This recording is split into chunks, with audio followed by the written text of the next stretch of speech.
day everyone! Today we celebrate the retirement party of our dear Ate Lisa. Sa loob ng 38 at kalahating taon, naging saksi ang PCSO sa sipag, tiyaga at dedikasyon mo sa ating tanggapan. Hindi biro ang halos 4 na dekadang taon sa paglilingkod sa taong bayan. Hi Mom! Congratulations on your retirement! No more alarms!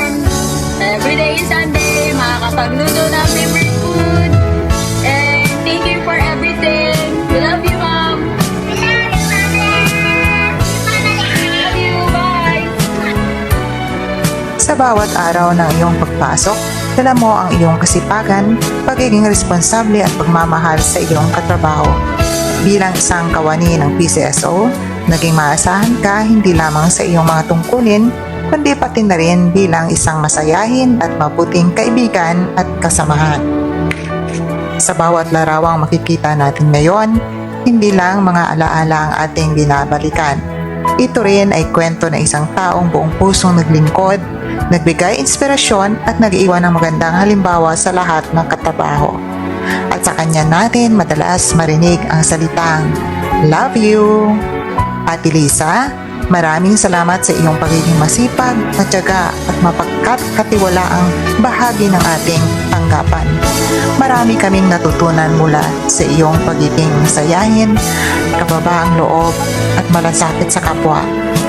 Wala nang alarm clock para sa maagang pasok, wala nang IPCR na dapat gampanan, at wala nang akit panaog sa MRT kapag walang shuttle bus service ang Cavite. Ang kapalit naman nito ay mas maraming oras sa pamilya, mga kaibigan at sa mga bagay na nagbibigay sa iyo ng saya. Ate Lisa, ang retirement ay hindi pagtatapos sa isang kwento kundi simula ng isang panibagong kabanata.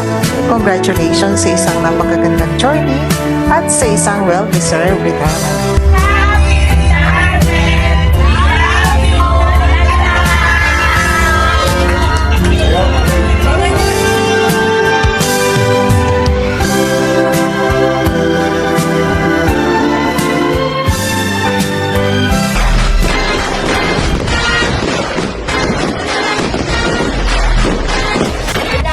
Kasi ang purpose ng tawagan niya lang, yung mga ganun, pahabain natin, we love you, ganon.